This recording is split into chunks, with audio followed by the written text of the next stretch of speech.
दिखाया जाता है कि आप कमजोर हैं और आपको पुरुषों के पीछे ही चलना है, पुरुषों से आगे नहीं होना। यह घर से ही शुरुआत होती है। किसी के घर में अगर एक लड़की और एक लड़का है तो लड़के को कहा जाता है कि बाहर जाएगा, पढ़ेगा, लिखेगा तो कुल का नाम रोशन होगा। जहां तक कि घूमने फिरने की भी बात हो, स्त्रियों को अकेले नहीं छोड़ा जाता। यह गंध उनके दिमाग में भरा जाता है जन्म से लेकर मृत्यु तक कि तुम कमजोर हो। स्त्रियां, नारी ना तो कमजोर है ना कोई अबला है। कमजोर हो कैसे सकती है? पुरुष की जन्मदाता तो स्त्री ही है ना। अगर पुरुष बलवान है तो स्त्री कमजोर कैसे? स्त्री बलवान, अत्यधिक बलवान है। पुरुषों से ज्यादा बलवान स्त्री है। उदाहरण स्वरूप 9 महीने तक एक जीवित आत्मा के साथ उठना, बैठना, घूमना, फिरना, खाना, पीना, जो करुणा है, दया है, प्यार है, वह स्त्री में है। पुरुष गुणा भाग, बाहर के काम करने में तेज है। लकड़ी काटनी हो, खेतों में काम करना हो, पत्थर तोड़ने हो, कोई भी कठोर काम करा लीजिए, लेकिन आज वह सारे कार्य मशीन कर रही है, तो पुरुष की शक्ति कहां जाएगी? शुरू से हमें यही बताया जाता है कि स्त्री कमजोर है। स्त्री कमजोर हो ही नहीं सकती। 9 महीने अपने बच्चे को अपने पेट में रखती है।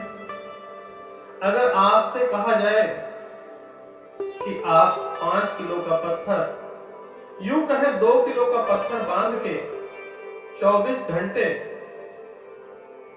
चलिए तो आपका क्या हाल होगा? चलो यहां तक तो ठीक है, बच्चे को पालना यह भी एक शक्ति का ही काम है।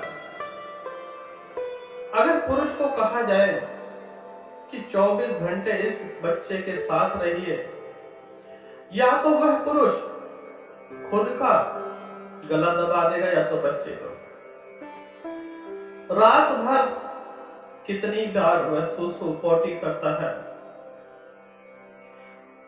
उस स्त्री को, उस मां को उठ के देखना पड़ता है, और घर का काम भी। तो वह तो एक देवी से कम नहीं।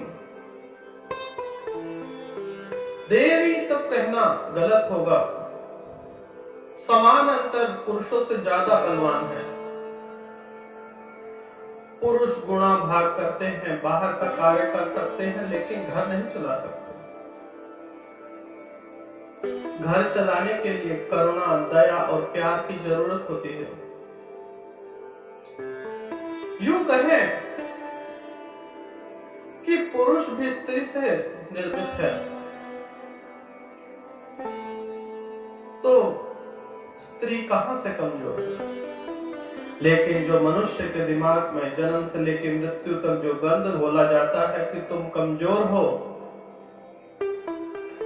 तुम्हारे लिए स्पेशल डब्बे बनाए जाते हैं, स्त्रियों के लिए स्पेशल लाइन बनाई जाती है, यह दर्शाता है कि तुम कमजोर हो, जबकि स्त्री कमजोर नहीं है। आज की स्त्री कहां तक पहुंच गई? देश की प्रधानमंत्री से लेकर राष्ट्रपति तक एक स्त्री ने अपना सफर तय किया, लेकिन स्त्रियों को दबाया जाता है। ये तो हो गई राष्ट्रपति और प्रधानमंत्री। यहाँ के निगम के चुनाव में भी अगर कोई स्त्री खड़ी हो जाए, पंचायत में भी, तो पुरुष नेतृत्व करते हैं कि स्त्रियों को बाहर नहीं जाना चाहिए। विपरीत योनि होने के कारण उस पर दबाव डाला जाता है कि तुम घर में रहो और हम बलवान हैं। तुम बलवान कैसे हो सकते हो? उसी स्त्री में से ही तो उपजे हो। अगर स्त्री कमजोर होगी तो उसका बालक भी कमजोर ही होगा। स्त्री को शक्तिवान बनाए, ज्यादा से ज्यादा पावर दे, और स्त्रियां भी यह ध्यान रखें कि आपके लाइन में, अगर आप किसी पुरुष की लाइन में खड़ी हो जाती हैं तो आगे आगे सारे पुरुष होते जाते हैं और कहते हैं आप आइए मैडम, आप आगे चली जाइए, आप आगे चली जाइए। आपको बड़ा गर्व महसूस होता होगा, लेकिन आपके लिए शर्म की बात है। यह गर्व की बात नहीं है कि वह आपको आगे कर रहे हैं, वह आपको आगे इसलिए कर रहे हैं, वह आज भी समझते हैं स्त्रियां कमजोर हैं, हम तो जब तक चाहे तब तक लाइन में खड़े हो सकते हैं, स्त्रियों में इतनी शक्ति नहीं है। स्त्रियां स्वयं इसका विरोध करें तभी उनमें शक्ति आएगी। आपका नंबर बाद में आता है तो आप बाद में पुरुषों को दिखाइए हम किसी शक्ति से कम नहीं है, बराबर की शक्ति है, बराबर के प्राण हैं, कुछ भी आप में भिन्न नहीं है। लेकिन स्त्रियों को हमेशा दबाया जाता है और उन्हें एक ही बात सिखाई जाती है कि तुम पुरुषों से कमजोर हो, घर का काम करो, यही तुम्हारा जीवन है। मान लो आज के जीवन में अगर स्त्री पुरुष के साथ नहीं होगी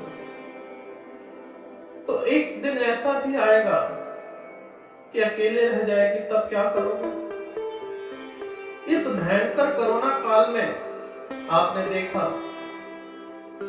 कि पुरुषों की डेथ हो गई, महिला की डेथ हो गई, बच्चा अकेला रह गया। महिला की डेथ हो गई, पुरुष और बच्चा अकेला रह गया। और पुरुष की डेथ होने के बाद एक महिला और एक बच्चा, तो उसका जीवन कैसे व्यतीत होगा?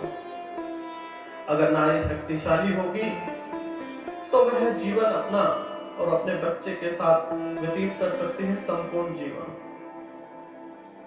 नारी संपूर्ण है, पुरुष भी संपूर्ण है, किसी को किसी की आवश्यकता नहीं है, लेकिन जरूरी है कि समानता बनी रहे और यह सामान्य है, कोई किसी से कम नहीं है, कम तो हो ही नहीं सकता। आप ध्यान लगाइए, आप बताइए कि जिसने स्त्री को बनाया उसी ने पुरुष को भी बनाया, और पुरुष की जन्मदाता भी स्त्री ही है। जो जन्मदाता वह कमजोर कैसे हो सकती है? स्त्री पुरुषों से ज्यादा शक्तिशाली है, उसको कमजोर दिखाया जाता है, कमजोर है नहीं। अपनी शक्ति को पहचानो और पुरुषों से आगे हो।